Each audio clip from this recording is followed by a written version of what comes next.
Welcome to Learning English, a daily 30-minute program from the Voice of America. I'm Brian Lynn. And I'm Caty Weaver. This program is aimed at English learners. So we speak slowly, and we use words and phrases especially written for people learning English.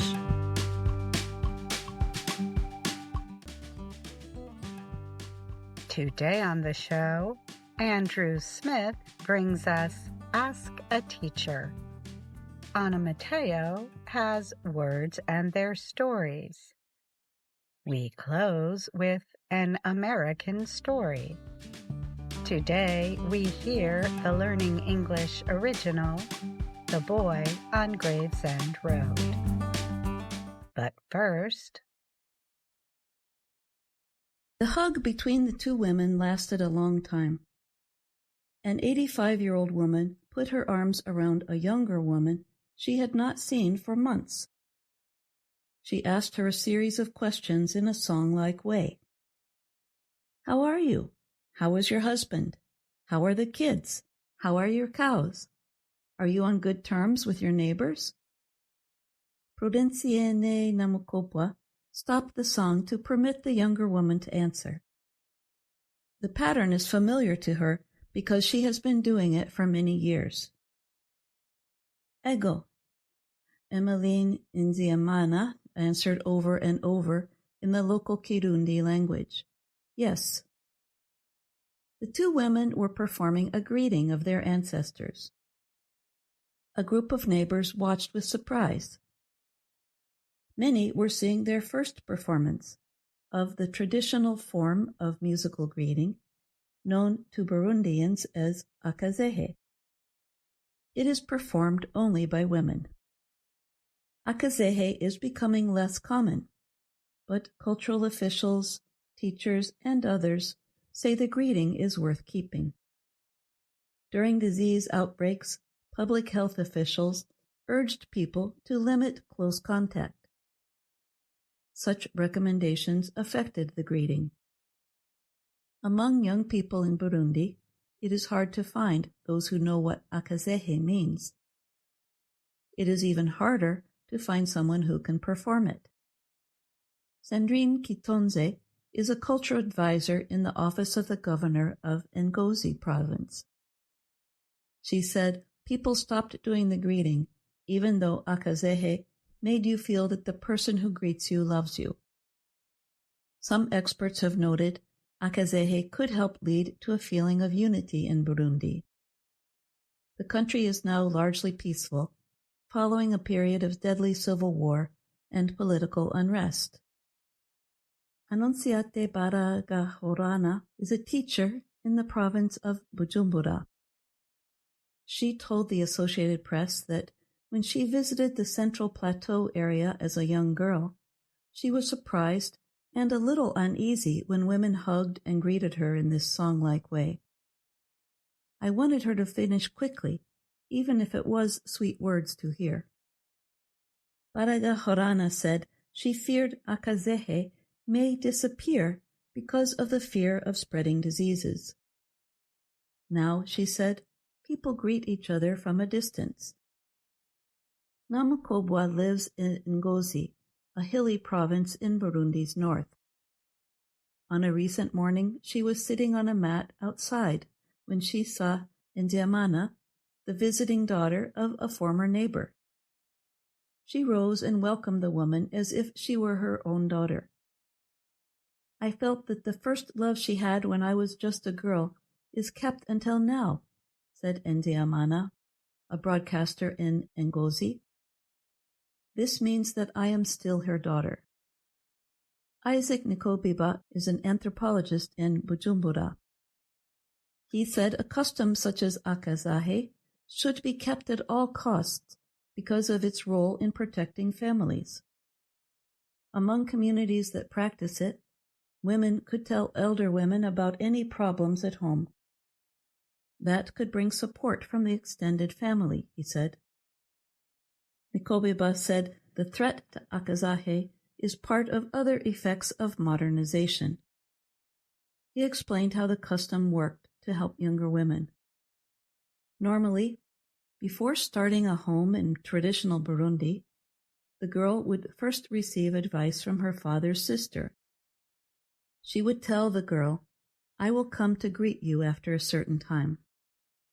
Nikobiba added that during that greeting, the young woman could report any problems. The support from elders would help them develop better mental health for the young family, he said. Floride Ntakerutimana was among the small group of women who gathered to watch Namukopwa greeting Nziamana. She said she grew up in a farming community where no mother could perform akazehe. She only heard of it through radio programs. After watching, she wanted to learn akazehe herself. "I feel better," Ntakerutimana said, "and I saw that it was good." I'm Jill Robbins.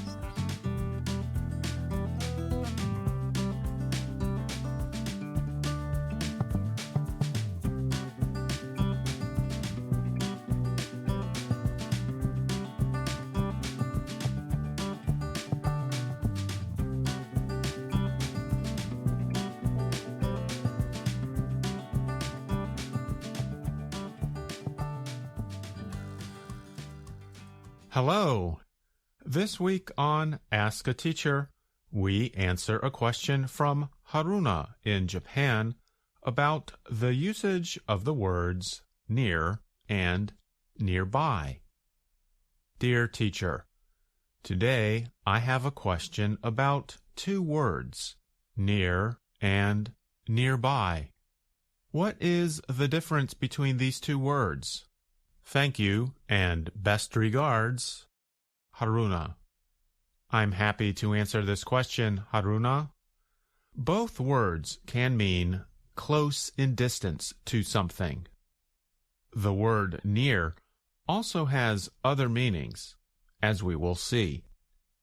We can put the word nearby at the end of a sentence. For example, if you are in someone's house and a person in the house says, "The market is nearby," that means the market is close to the house. The speaker does not need to say the word house because the word nearby means close to the place already stated or known. However, when we use the word near to say where something is, we say both places. The following example shows this. "Their house is near the market." The following two examples also show this difference in usage between nearby and near. "The doctor's office is nearby." "The doctor's office is near the bank." We can also use nearby as an adjective before a noun, as in this example. Pollution from a nearby factory makes the air unhealthy to breathe. Next, let's look at three other ways we can use the word near. We can use it as an adverb to express the idea that something will happen soon in the future, as in this example. "The end of our trip is near." We can also use near as a compound adjective, as in the following example. "That old car is still in near perfect condition." Remember that when we write compound adjectives, we must put a hyphen or short line connecting the two adjectives. Lastly, we can use the word near as a verb, meaning getting close to in time, as in this example. "The building project is nearing completion." For our readers and listeners, what are your questions about American English? We'd like to hear from you. Send us an email at learningenglish@voanews.com. And please include where you are from in your email, too. And that's Ask a Teacher. I'm Andrew Smith. VOA Learning English has launched a new program for children. It is called Let's Learn English with Anna. The new course aims to teach children American English through asking and answering questions and experiencing fun situations. For more information, visit our website, learningenglish.voanews.com.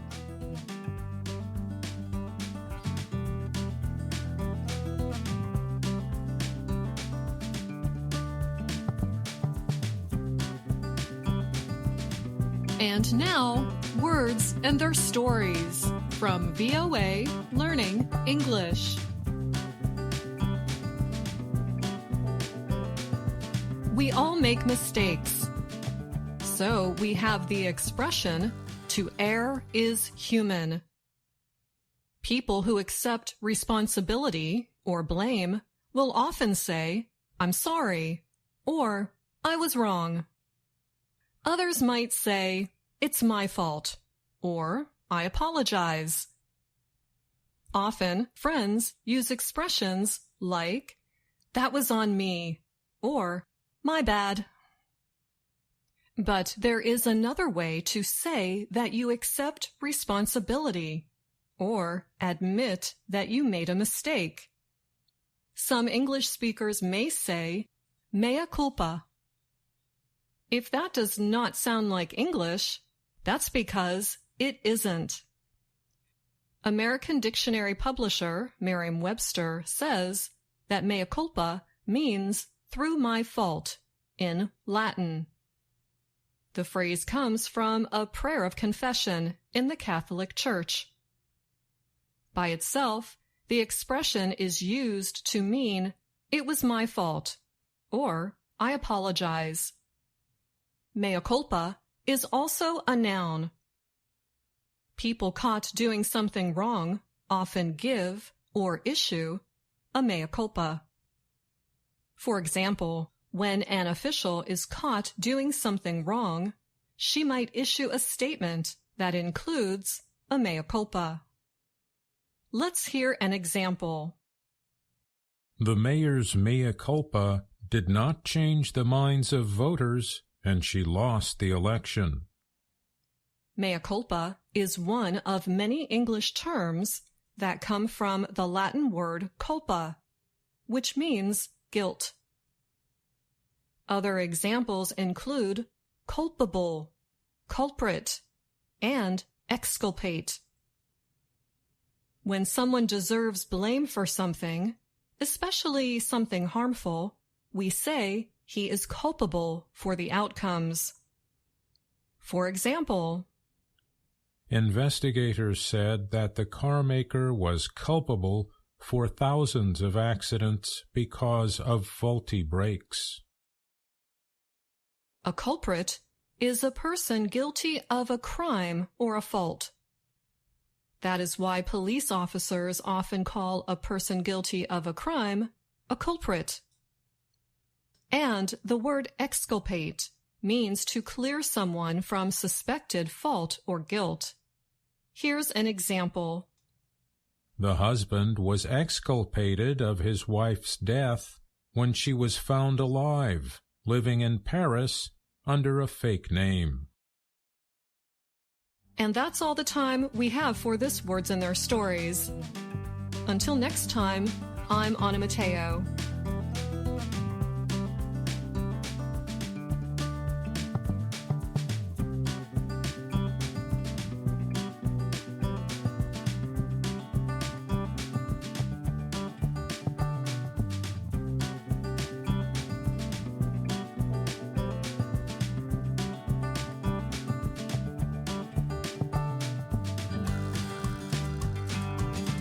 And now, the Learning English program, American Stories. Here is The Boy on Gravesend Road. Kelly Ryan was making dinner. Her 10-year-old son, Benjamin, was watching television in the living room. Or at least she thought he was. Benny boy, do you want black beans or red beans? Red beans, Mama. Don't do that, Ben. You scared me half to death. You're gonna get it. Ben had come up quietly right behind her. Oh, I'll get back to you, you stinker. Kelly goes to the phone, but as soon as she lays her hand on it, the ringing stops. How strange. Oh, the beans. Kelly turns her attention back to cooking. As soon as she does, the phone rings again. Honey, can you get that? Hello? Oh, hi. Yes, I remember. Sure, it sounds fun. Let me ask my mom. Can you hold? She might want to talk to your mom. Okay. See you tomorrow. Ben, your rice and beans are on the table. Let's eat. So, what was that call about? That was Wallace Gray. You know him from class? He wants to play tomorrow. Can I go home with him after school? Please, Mom. I get bored around here waiting for you after work. But I don't even know his parents. Maybe I should talk to them. You can't, Mom. He was with his babysitter. He said his parents wouldn't be home until late tonight, and they would leave before he went to school in the morning. Please, Mom. Wallace lives right over on Gravesend Road. It's a 5-minute walk from here. Please? Well, okay. What's so great about this guy anyway? You've got a ton of friends to play with. I know, but Wallace is just different. He's got a lot of imagination. The school week passes, and Ben starts to go home almost every day with Wallace. Kelly notices a change in her son. He seems tired and withdrawn. His eyes do not seem to really look at her. They seem lifeless. On Friday night, she decides they need to have a talk. Sweetie, what's going on with you? You seem so tired and far away. Is something wrong? Did you and your new friend have a fight? No, Mom. We've been having a great time. There's nothing wrong with us. Why don't you like Wallace? You don't even know him, but you don't trust him. Benjamin, what are you talking about? I don't dislike Wallace. You're right, I don't know him. You just don't seem like yourself. You've been very quiet the past few nights. I'm sorry, Mom. I guess I'm just tired. I have a great time with Wallace. We play games like cops and robbers, but they seem so real that half of the time I feel like I'm in another world. It's hard to explain. It's like... I think the word you're looking for is intense? Yeah, that's it. It's intense. Well, tell me about today. What kind of game did you play? We were train robbers, or Wallace was. I was the station manager. Wallace was running through a long train from car to car. He had stolen a lot of money and gold from the passengers. I was chasing right behind him, moving as fast as I could. Finally, he jumps out of the train into the station to make his escape. But I block his path. He grabs a woman on the station platform. She screams, "No, no!" But he yells, "Let me through or she dies." So I let him go. What happened then? Well, that's what was weird and, like you said, intense. Wallace threw the lady onto the tracks and laughed. He said that's what evil characters do in the games. They always do the worst. Later, after Ben went to bed, Kelly turned on the 11 o'clock news. She was only half listening as she prepared a list of things to do the next day, on Halloween. Okay, let's see. Grocery shopping, Halloween decorating. Oh, the dog's got to go to the groomer. I've got to go to the hardware store, clean up the garden, and then... Instantly. Reports say it appears she was pushed off the station platform into the path of the oncoming train. No. It happened during rush hour today. Some witnesses reported seeing 2 boys running and playing near the woman. But police say they did not see any images like that on security cameras at the station. No, In other it news, can't be. there The was station more is trouble today an hour as workers away. protested They couldn't have gotten there. outside the Hammond How power could plant. they? It's just a coincidence. The wind blew low and lonely that night. Kelly slept little. She dreamed she was waiting for Ben at a train station. Then she saw him on the other side, running with another little boy. It must be Wallace, she thought. The little boy went in and out of view. Then, all of a sudden, he stopped and looked across the tracks directly at her. He had no face. Saturday morning was bright and sunny, a cool October day. Kelly made Ben eggs and toast and watched him eat happily. You know, Benny boy, a woman did get hurt at the train station yesterday. She actually got hit by a train. Isn't that strange? She looked at Ben. What do you mean, Mom? Well, you and Wallace were playing that game yesterday about being at a train station. You said he threw a woman off the platform and she was killed by a train. Kelly felt like a fool even saying the words. She was speaking to a 10-year-old who had been playing an imaginary game with another 10-year-old. What was she thinking? I said we played that yesterday? I did? No, we played that a few days ago, I think. It was just a really good game. Really intense. Yesterday we played pirates. I got to be Captain Frank on the pirate ship, the Arg. Wallace was Davy, the first mate, but he tried to rebel and take over the ship, so I made him walk the plank. Davy walked off into the sea and drowned. Wallace told me I had to order him to walk the plank. He said that's what evil pirates do. Well, I guess he's right. I don't know any pirates, but I do hear they're pretty evil. So can I play with Wallace today when you are doing your errands? Please, Mom? I don't want to go shopping and putting up Halloween decorations. Oh, whatever.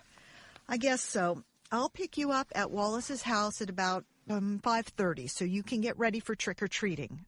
Where does he live again? Gravesend Road. I don't know the street number, but there are only 2 houses on each side.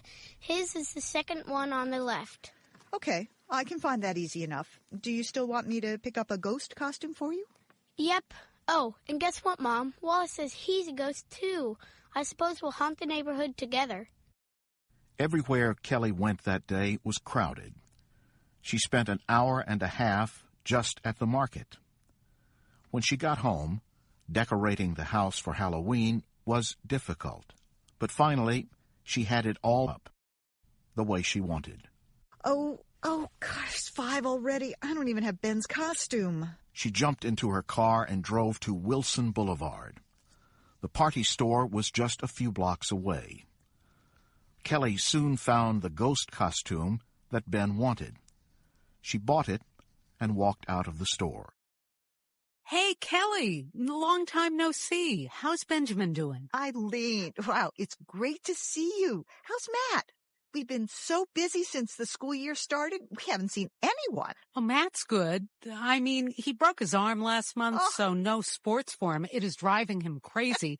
But at least he's got a lot of time for school now. That's good, yeah. Anyway, Matt was wondering why Benny Boy never comes by anymore. We saw him running around the neighborhood after school last week. It looks like he's having fun, but he's always alone.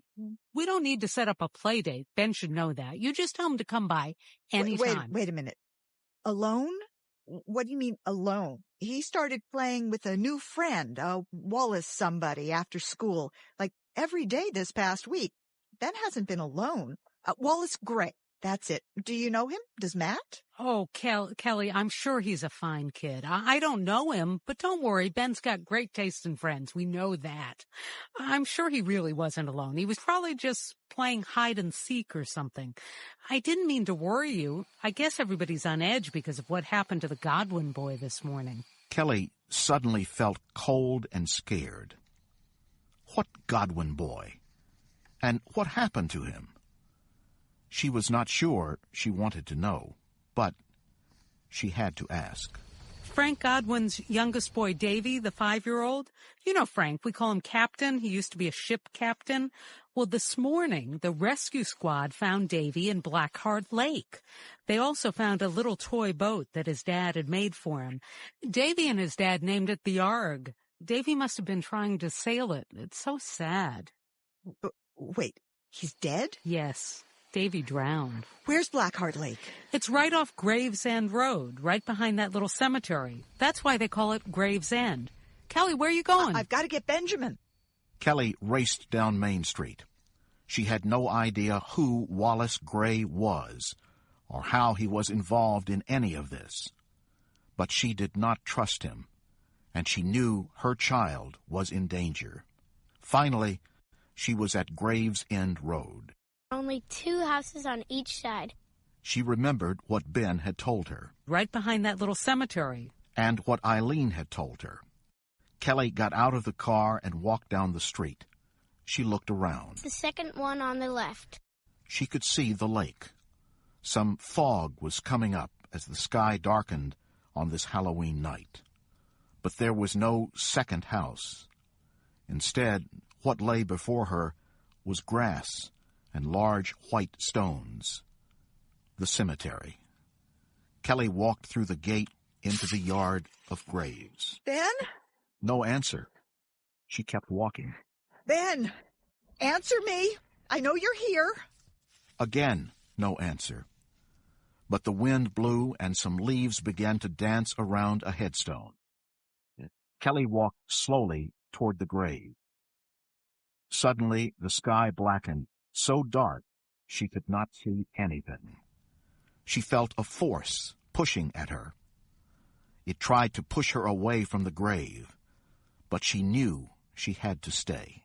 Benjamin Owen Orr, this is your mother. Come out this second. No one answered, except for the sound of the blowing wind. The darkness lifted. Silvery moonlight shone down directly onto the old gravestone in front of her. But Kelly already knew whose name she would see. Wallace Gray, October 31st, 1900 to October 31st, 1910. Some are best when laid to rest. Kelly took a deep breath. Then, Wallace Gray, this play date is over. Give me back my son. Wallace, you are in time out. Suddenly, the ground shoots upward like a small volcano. Soil, sticks, and worms fly over Kelly's head and rain down again, followed by her son, who lands beside her. Ben! Ben! Mom, are you there? I can't see. All this dirt in my eyes. Ben, I'm here, baby. Right here. Oh, sweet Benny boy. Can you breathe? Are you really okay? What happened? How long are you in there? I don't know, Mom, but I didn't like it. I didn't like where Wallace lives. I want to go home. Oh, me too, sweetie. Come on. Ben, put your arm around me. Come on. Mom, one more thing. What is it, Ben? I don't want to be a ghost for Halloween.